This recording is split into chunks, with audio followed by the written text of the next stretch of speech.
ഓണായിട്ട് നമുക്കൊന്ന് ഒരു പായസാക്കിയാലോ? പഴം പായസം, പഴം പ്രഥമനാക്കാം. അതിനാദ്യം കൊണ്ട് ശർക്കര വെള്ളം ഒഴിച്ച് പാനിയാക്കി മാറ്റി വെക്കുക എന്നാണ്. പിന്നെ വേണ്ടത് ഒരു പാനിലോ കടായിലോ കുറച്ച് നെയ്യ് ഒഴിച്ച് അണ്ടിപ്പരിപ്പ് കിസ്മിസും വറുത്ത് കോരി മാറ്റി വെക്കുക. പിന്നെ വേണ്ടത് ഏലക്കപ്പൊടിയാണ്. ഏലക്കപ്പൊടി നല്ല ഫൈൻ ആയിട്ട് പൊടിഞ്ഞ് വരാൻ വേണ്ടിട്ട് നമുക്ക് പഞ്ചസാര ഇട്ട് പൊടിച്ചു കഴിഞ്ഞാൽ വരും.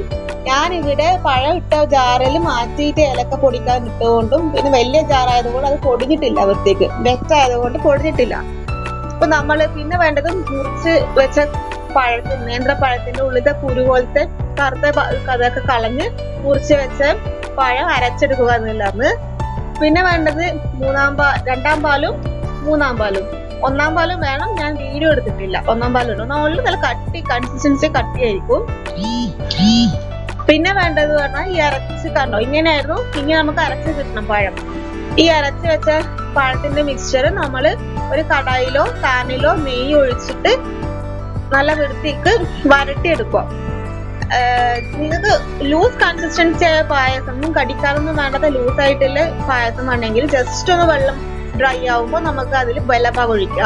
ഇല്ല നിങ്ങൾക്ക് കടിക്കാൻ കിട്ടണം എന്നുണ്ടെങ്കിൽ നമുക്ക് ഇത് നല്ലോണം വരട്ടി കുറച്ച് ഡ്രൈ ആക്കിയിട്ട് വെല്ലപ്പാവ് ഒഴിച്ചു കഴിഞ്ഞാല് പിന്നെ മിക്സ് ചെയ്ത് കഴിഞ്ഞാല് അത് നമുക്ക് കടിക്കാൻ പാകത്തിന് കഷ്ണങ്ങൾ കിട്ടുന്ന പോലെ ഇരിക്കും.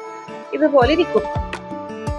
നമ്മള് പൊടിച്ചെടുക്കണം, അല്ലാതെ ആവില്ല. അല്ലെ നിങ്ങൾക്ക് ഇങ്ങനെ വേണ്ടാന്നുണ്ടെങ്കിൽ ആദ്യമേ ജസ്റ്റ് ഒന്ന് എല്ലാം വെള്ളം ചെറുതായിട്ടും ഡ്രൈ ആയി തോന്നുന്ന സമയത്ത് വെല്ലപ്പാവ് ഒഴിച്ചാൽ മതി. ഇല്ലെങ്കിൽ കുറച്ച് നല്ലോണം ഡ്രൈ ആക്കിയിട്ട് ബനാന മിക്സ്ചർ നല്ലോണം ഡ്രൈ ആക്കിയിട്ട് വേണം നമ്മളതിൽ വെല്ലപ്പാവ് ഒഴിക്കാൻ. ഇത് എന്നിട്ട് കുറുക്കിയെടുക്കാം. നല്ല വൃത്തിയൊക്കെ കുറുക്കി കട്ടിയാക്കി എടുക്കണം. അങ്ങനത്തെ കൺസിസ്റ്റൻസി ആകുമ്പോൾ എന്താ വെച്ചാൽ നമ്മൾ തേങ്ങാപ്പാല് ചേർക്കാൻ തുടങ്ങും. ഓരോ തേങ്ങാപ്പാലും ചേർത്ത് പായസം ഉണ്ടാക്കുന്നതായിരിക്കും. ഇതിപ്പം കുറുകി വന്നിട്ടുണ്ട്. ഇതേപോലെ കുറുക്കി എടുക്കണം. ഇതിന്റെ അതിൽ നമ്മൾ മൂന്നാം പാൽ ആദ്യം ഒഴിക്കും. മൂന്നാം പാലെന്ന് വെച്ച് കഴിഞ്ഞാല് വെള്ളം കൂടുതലായിരിക്കും. മൂന്നാം പാലില് കൺസിസ്റ്റൻസി ലൂസ് നല്ലോണം ആയിരിക്കും. അപ്പൊ അതൊഴിച്ച് നമ്മൾ നല്ലതുപോലെ മിക്സ് ചെയ്ത് അത് തിളപ്പിച്ചെടുക്കണം. കുറുക്കി തിളക്കൊക്കെ ചെയ്യുമ്പോഴത്തേക്ക്, തിളപ്പിച്ച് വരുമ്പോഴത്തേക്ക് നമ്മള് അടുത്ത നെക്സ്റ്റ് സെറ്റ് പാല് പറയാം, അതൊഴിക്കും. ഒരിടയ്ക്ക് നെയ്യ് കുറഞ്ഞു പോയോ വെച്ചിട്ട് ഞാൻ കുറച്ച് നെയ്യ് ഇട്ടിട്ടുണ്ടായിരുന്നു. അപ്പൊ ഇതിങ്ങനെ കുറുക്കി തിളച്ച് വരുമ്പോ നമ്മള് രണ്ടാം പാൽ ഒഴിക്കും. രണ്ടാം പാല് മൂന്നാം പാലിനെക്കാട്ടിയും കുറച്ചും കൂടി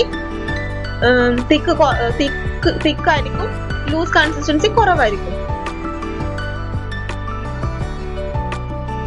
ഇപ്പൊ തിള വന്നിട്ടുണ്ട്. നമ്മളിനി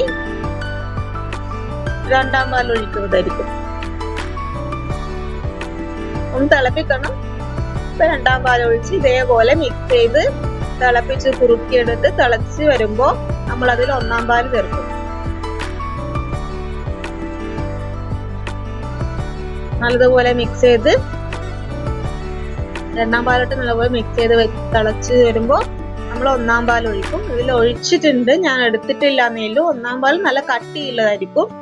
അത് ഒഴിച്ചിട്ട് മിക്സ് ചെയ്ത് അത് ഒന്ന് തിളച്ച് വരുമ്പോ തിളപ്പിക്കണ്ട, ജസ്റ്റ് തിളച്ച് വരുമ്പോഴത്തേക്ക് കട്ടിയിലെ കൺസിസ്റ്റൻസി ആവുമ്പോഴത്തേക്ക് നമ്മൾ അതില് അണ്ടിപ്പരിപ്പ്, ഏലക്കപ്പൊടി എല്ലാം എടുത്തിടും. ഏലക്കപ്പൊടി ആദ്യമേ ഇട്ടു, അത് കാണിച്ചിട്ടില്ല എന്നേലു.